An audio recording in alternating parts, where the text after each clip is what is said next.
All right, now then, let's consider for a moment people under God's judgment. If the judgment of God were to be proclaimed upon the nation of New Zealand, and we wanted to avert it, and that could easily happen, I don't believe it's far away. What could we do?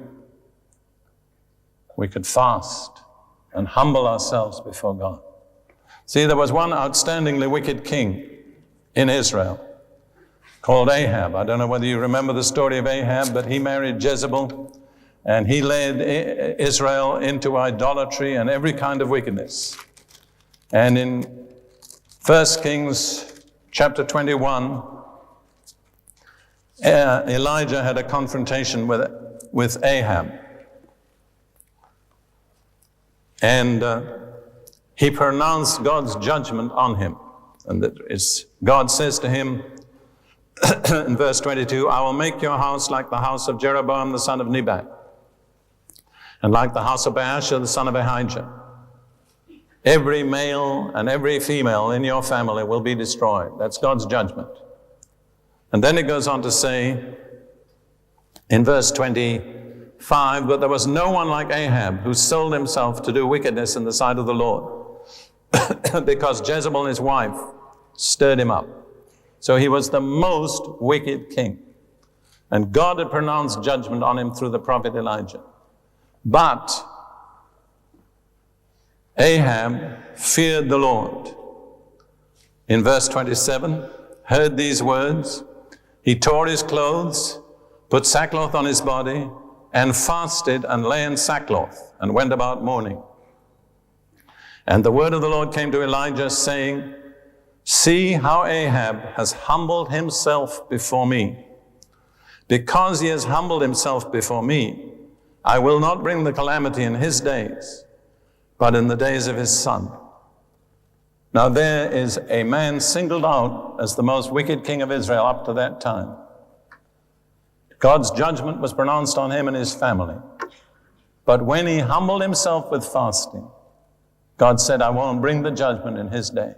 Now, if fasting could do that for Ahab, what could it do for you and me as children of God?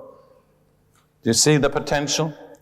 And then in the story of Jonah and his message to Nineveh, we read how he walked into the city, a very wicked, violent, evil city, and he proclaimed that in 40 days the city would be destroyed.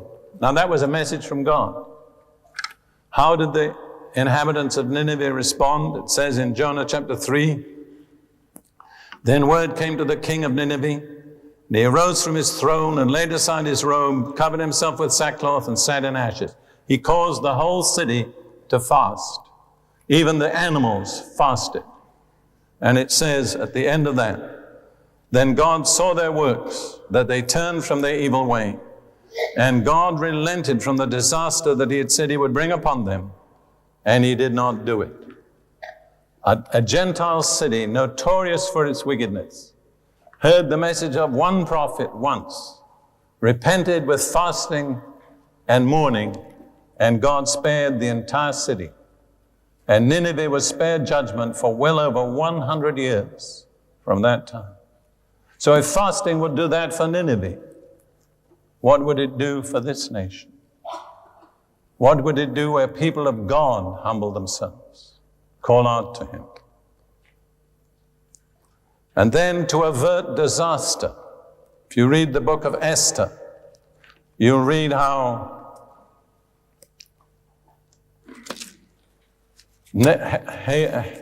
Haman had succeeded in bringing a plot in which the entire Jewish nation in the territory of the kingdom of Persia was to be destroyed. And I suppose every Jew on earth in those days was in that kingdom, because it consisted of 127 provinces and extended from India to Ethiopia. And the decree had gone out, but there was in the king's palace a Jewess whose nationality was not known, Esther. And her cousin Mordecai sent a message to her and said, don't think that you'll escape more than the other Jews in the king's palace. Because who knows if you're there for such a time as this? And Esther rose to the challenge.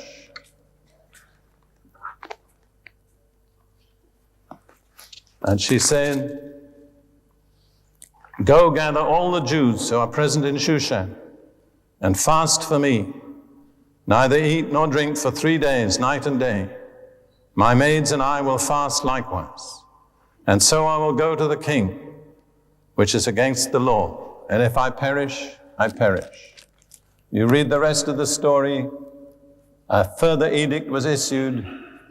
The whole situation was totally reversed. And it ended up in a triumph for the Jewish people and the preservation of the Jewish nation. What changed history? What was the turning point?